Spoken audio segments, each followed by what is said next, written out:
First January 2025 থেকে পুরো দেশ জুড়ে জারি হচ্ছে 10টি নতুন নিয়ম। হ্যাঁ বন্ধুরা, এই 10টি নতুন নিয়মের মধ্যে প্রত্যেকটি নিয়মই আপনাদের দৈনন্দিন জীবনের সঙ্গে সম্পর্কিত। সেক্ষেত্রে আপনাদের কাছে রান্নার গ্যাস থাকুক, অথবা যদি আপনার কাছে ব্যাংকে অ্যাকাউন্ট থাকুক না কেন, অথবা নতুন বছরে আপনি যদি কোনো গাড়ি কিনতে চান অথবা বাইক কিনতে চান, সেক্ষেত্রেও কিন্তু রয়েছে নতুন নিয়ম। তো সব মিলিয়ে বলতে গেলে ভিডিওটি খুবই ইম্পর্টেন্ট হতে যাচ্ছে। তো চলুন আর সময় নষ্ট না করে এক এক করে আমরা 10টি নতুন নিয়ম সম্বন্ধে জেনে নিই। তো বন্ধুরা, ফার্স্ট জানুয়ারি 2025 থেকে প্রথম যেই নিয়মটির পরিবর্তন হচ্ছে অথবা যেই নতুন নিয়মটি জারি হচ্ছে সেটা হচ্ছে দেশের কৃষকদের নিয়ে।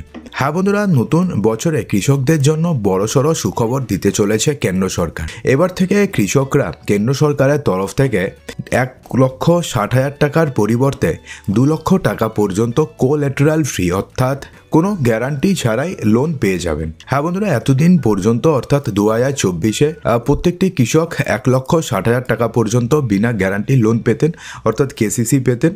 এবার সেই লিমিটটাকে বাড়িয়ে করে দেওয়া হয়েছে 2 লক্ষ টাকা। অর্থাৎ এখন থেকে অর্থাৎ 2025 থেকে প্রত্যেকটি কৃষক 2 লক্ষ টাকা পর্যন্ত কোল্যাটেরাল ফ্রি লোন অর্থাৎ বিনা গ্যারান্টি লোন পেয়ে যাবেন। বন্ধুরা, ফার্স্ট জানুয়ারির পরে আপনারা যদি রেলে যাতায়াত করে থাকেন অথবা আপনি যে কোনো ট্রেনে যাতায়াত করুন, প্যাসেঞ্জার ট্রেন হোক কিংবা লোকাল ট্রেন হোক, সেক্ষেত্রে ইন্ডিয়ান রেলওয়েজের তরফ থেকে নতুন নিয়ম জারি হতে চলেছে। তো আপনারা সবাই জানেন যে উৎসবের সময়তে ইন্ডিয়ান রেলওয়েজের তরফ থেকে কিছু স্পেশাল ট্রেন লঞ্চ করা হয় এবং সেগুলোতে যদি আপনারা টিকিট কাটেন তো নর্মাল যে ফেয়ার রয়েছে সেখান থেকে আপনাকে এক্সট্রা কিছু চার্জেস দিতে হয়। কিন্তু ফার্স্ট জানুয়ারির পর থেকে ইন্ডিয়ান রেলওয়েজের তরফ থেকে জানিয়ে দেওয়া হয়েছে যে তারা এখন থেকে যে কোনো প্যাসেঞ্জার ট্রেন অথবা যে কোনো লোকাল ট্রেন অথবা যে কোনো ডেমু ট্রেন যদি সেগুলো কোনো উৎসবের সময় যদি নতুন করে চালায় তো সেক্ষেত্রে এক্সট্রা করে কোনো চার্জ নেবে না রেল, অর্থাৎ নর্মাল যে ফেয়ার্স থাকবে সেই ফেয়ার্সই নেবে। ফার্স্ট জানুয়ারির পর থেকে আপনারা যদি গাড়ি কেনেন তাহলে সেক্ষেত্রে আপনার গাড়ি আগের থেকে অনেক বেশি সিকিওর হয়ে যাবে। বর্তমানে আমরা যারা গাড়ি কিনি তাদের মেন এখন আমাদের বৈশিষ্ট্যটা হচ্ছে, একে তো ফুয়েল এফিসিয়েন্সি থাকতেই হবে, দ্বিতীয় যেটা সেটা হচ্ছে সেফটি। তো সেক্ষেত্রে আপনারা সবাই জানেন যে 2024 সালে প্রত্যেকটি গাড়ি তাদের বেস ভ্যারিয়েন্ট থেকেই ABS দিয়ে দিচ্ছে, অর্থাৎ এয়ারব্যাগ দিয়ে দিচ্ছে, যেটা কিন্তু আগে ছিল না, টপ এন্ড ভেরিয়েন্টে ছিল। তো সেক্ষেত্রে 2025 থেকে বিশেষ করে এই নিয়মটি চালু হতে চলেছে 1 এপ্রিল 2025-এর পর থেকে। আপনি যদি কোনো গাড়ি কেনেন তো সেক্ষেত্রে ফ্রন্ট তো সিট বেল্ট অ্যালার্ম থাকে, কিন্তু রেয়ার সিটে সিট বেল্ট অ্যালার্ম থাকে না। সেক্ষেত্রে আপনি সিট বেল্ট না বাঁধলেও কোনো অ্যালার্ম বাজে না, যেটা নর্মালি ফ্রন্ট সিটে হয়ে থাকে। তো এবার থেকে আপনি 2025 1 এপ্রিলের পর থেকে আপনি যে কোনো গাড়ি কেনেন না কেন আপনার ব্যাক সিটেও সিট বেল্ট অ্যালার্ম সিস্টেম থাকবে। অর্থাৎ আপনি যদি সিট বেল্ট না বাঁধেন সেক্ষেত্রে গাড়িতে যতক্ষণ না আপনি অ্যালার্ম বাজবেন যতক্ষণ না আপনি সিট বেল্ট বাঁধবেন ততক্ষণ পর্যন্ত অ্যালার্ম বাজতেই থাকবে। বন্ধুরা, ফার্স্ট জানুয়ারির পরে আপনারা যদি থাইল্যান্ডে যেতে চান তাহলে সেক্ষেত্রে আপনাদের কিন্তু কম টাকা খরচা করতে হবে। হ্যাঁ বন্ধুরা, আপনারা সবাই জানেন যে কোনো দেশেই আপনি যান না কেন সেক্ষেত্রে দেশে যাওয়ার জন্য ভিসা অ্যাপ্লাই করতে হয় এবং ভিসার জন্য কিন্তু চার্জেসও দিতে হয়। কিন্তু থাইল্যান্ডের তরফ থেকে বলা হয়েছে যে আপনারা যদি নতুন বছরে থাইল্যান্ডে যান তাহলে সেক্ষেত্রে আপনাকে কোনো ভিসা নিতে হবে না, অর্থাৎ ভিসার জন্য কোনো চার্জেস দিতে হবে না। তার জন্য থাইল্যান্ডের তরফ থেকে নতুন যে ভিসাটি দেওয়া হবে সেটা হচ্ছে 7 দিনের জন্য দেওয়া হবে এবং এটা কিন্তু সম্পূর্ণভাবে ফ্রি হবে এবং এটা আপনি অফলাইন অথবা অনলাইন যে কোনোভাবেই আপনারা এই ভিসার জন্য অ্যাপ্লাই করতে পারবেন এবং একবার ভিসার জন্য অ্যাপ্লাই করলে আপনি 7 দিন পর্যন্ত আপনি থাইল্যান্ডে ঘুরতে পারবেন কোনো সমস্যা ছাড়াই। আপনি যদি পেনশন ধারক হয়ে থাকেন অথবা আপনার পরিবারের কেউ যদি পেনশন ধারক হয়ে থাকে সেক্ষেত্রে 1 জানুয়ারি 2025 থেকে সমস্ত পেনশন ধারকদের জন্য কিন্তু নতুন নিয়ম জারি হতে চলেছে। হ্যাঁ বন্ধুরা, এবার থেকে অর্থাৎ আপনি প্রাইভেট কোনো ফার্মেই চাকরি করেন অথবা আপনি কোনো গভর্নমেন্ট কোনো সেক্টরে আপনি চাকরি করেন না কেন, এমপ্লয়িজ পেনশন স্কিম বলেছে যে এখন থেকে আপনি ভারতের যে কোনো ব্যাংক থেকেই পেনশন উঠাতে পারবেন এবং এই নিয়ম 1 জানুয়ারি 2025-এর পর থেকে এই নিয়ম লাগু হবে এবং এর ফলে দেশের প্রায় 78 লক্ষ পেনশনভোগীদের সুবিধা হবে। পেনশনারদের জন্য আরও একটা বড়সড় আপডেট, আপনারা সবাই জানেন যে বর্তমানে কেন্দ্র সরকারি কর্মচারীরা এবং বিভিন্ন রাজ্যের রাজ্য সরকারি কর্মচারীরা যে ওল্ড পেনশন স্কিম রয়েছে সেই ওল্ড পেনশন স্কিমের ডিমান্ড করেছে। তো সেক্ষেত্রে কেন্দ্র সরকারের তরফ থেকে একটা নতুন পেনশন স্কিম চালু করেছে, যেটার নাম দেওয়া হচ্ছে ইউনিফাইড পেনশন স্কিম। এবং এই পেনশন স্কিম যে বর্তমানে পেনশন চলছে অর্থাৎ এনপিএস এবং যে পুরানো পেনশন স্কিম রয়েছে ওপিএস, সেটার মিডিল অর্থাৎ ওপিএসেরও কিছু বৈশিষ্ট্য থাকবে এবং এনপিএসেরও কিছু বৈশিষ্ট্য থাকবে। তো সেক্ষেত্রে এই পেনশন স্কিম চালু হতে চলেছে 1 এপ্রিল 2025 থেকে। সেক্ষেত্রে বলা হয়েছে যে লাস্ট 12 মান্থের যে গ্রস যে বেসিক পে থাকবে তার 50% আপনাকে পেনশন হিসাবে দেওয়া হবে। সের সঙ্গে আপনি ডিও পাবেন যেটা বর্তমানে রয়েছে, এবং সেই সঙ্গে কেউ যদি 10 বছর চাকরি করে তাহলে সে মিনিমাম 10,000 টাকা পেনশন সারা জীবন পেয়ে যাবেন। যদি আপনাদের এইচডিএফসি ব্যাংকে অ্যাকাউন্ট থাকে এবং আপনি যদি এইচডিএফসি ব্যাংকের পেজ্যাপ ওয়ালেট আপনি আপনার ক্রেডিট কার্ড দিয়ে রিচার্জ করে থাকেন, সেক্ষেত্রে 6 জানুয়ারির পর থেকে আপনাকে বেশি টাকা খরচা করতে হবে। অনেকে রয়েছে যারা ক্রেডিট কার্ড থেকে পেজ্যাপ ওয়ালেটে টাকা লোডের পরে তারপর সেই টাকা দিয়ে ছোট বড় অনেক ধরনের লেনদেন করে থাকেন। এইভাবে আপনিও যদি পেজ্যাপ ওয়ালেট ব্যবহার করেন তবে এটি আপনার জন্য এখন ব্যয়বহুল হতে চলেছে। তার কারণ আপনি যদি আপনার ক্রেডিট কার্ড দিয়ে পেজ্যাপ ওয়ালেট রিচার্জ করতেন তাহলে সেক্ষেত্রে আগে চার্জ ছিল 1.5%, যা 6 জানুয়ারি থেকে হতে চলেছে 2.5%।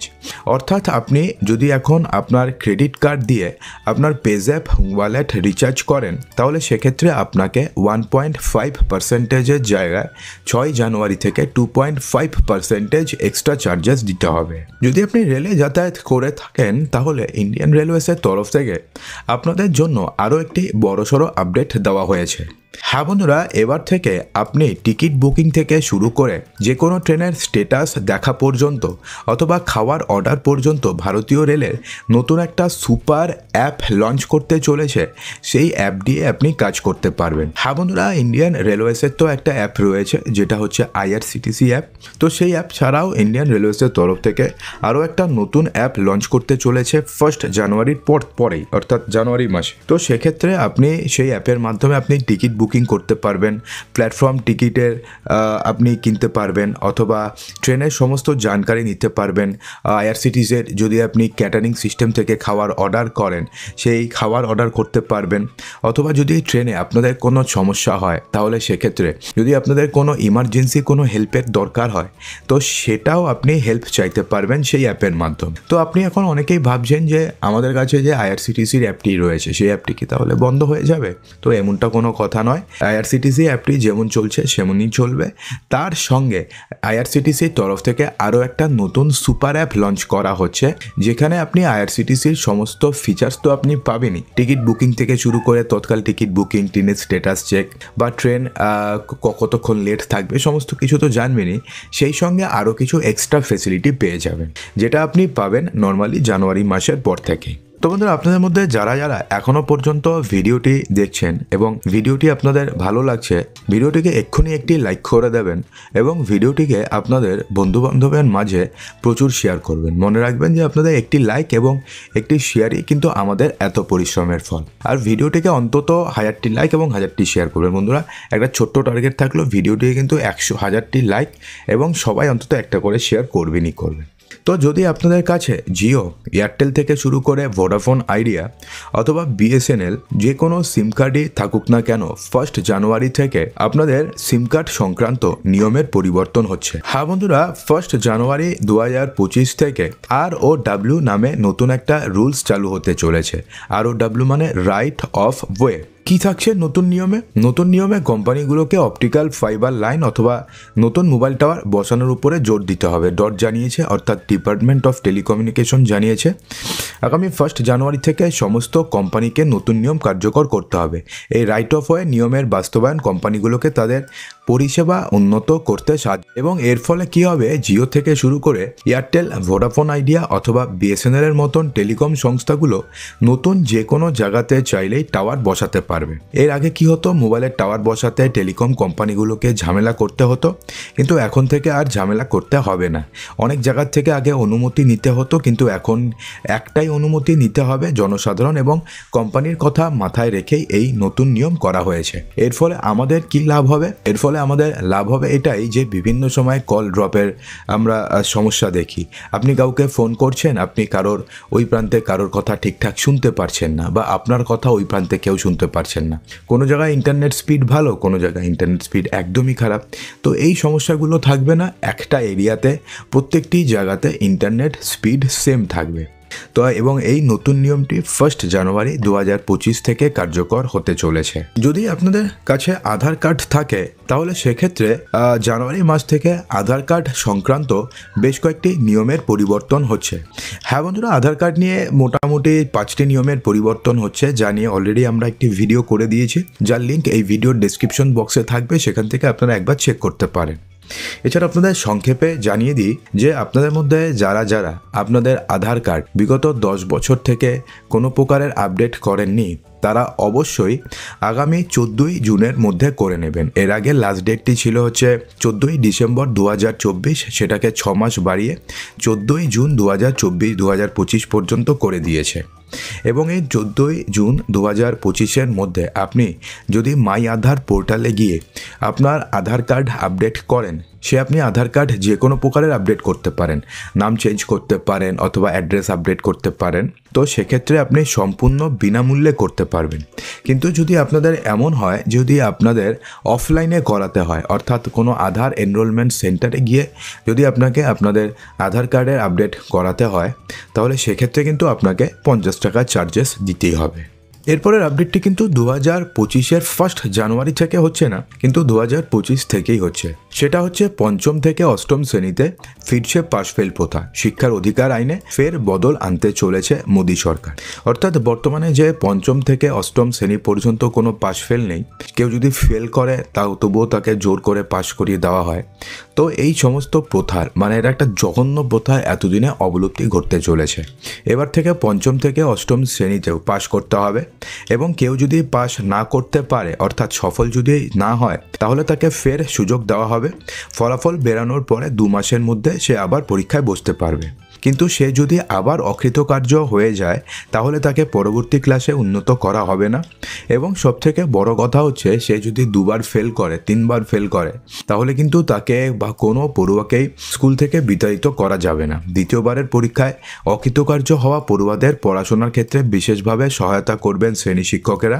প্রয়োজনে গলদ কোথায় তা খুঁজে বের করতে হবে। অর্থাৎ সরকারের যে চিন্তাভাবনাটি রয়েছে, সেটা কিন্তু মহৎ চিন্তাভাবনা। যদিও এটার বাস্তবায়িত কতখানি হবে সেটা নিয়ে একটা প্রশ্নচিহ্ন রয়েছে, কারণ টিচাররা কি এটা আদৌ করবে? যারা ফেল করেছে তাদের নিয়ে কি এক্সট্রা ক্লাস করাবে? যদিও মনে হয় না, কিন্তু সরকারের চিন্তাভাবনাটি মহৎ। তো আপনার কি মনে হয় যে এর ফলে কি ভারতবর্ষে যে শিক্ষার যে হালটা বর্তমানে একদম শেষ হয়ে গেছে, সেটা কি উন্নত হবে, নাকি এতে কোনো লাভ হবে না? আপনার কি মনে হয়? অবশ্যই কমেন্ট বক্সে জানাতে একদমই ভুলবেন না। আর যদি ভিডিওটি ভালো লাগে তো ভিডিওটিকে লাইক করবেন, ভিডিওটিকে বন্ধুদের মাঝে প্রচুর শেয়ার করবেন, এবং চ্যানেলটিকে সাবস্ক্রাইব অবশ্যই করবেন। তো দেখা হচ্ছে আমাদের আগামী ভিডিওতে আরও কিছু ইম্পর্টেন্ট নিউজ নিয়ে। ততক্ষণের জন্য ভালো থাকবেন, সুস্থ থাকবেন।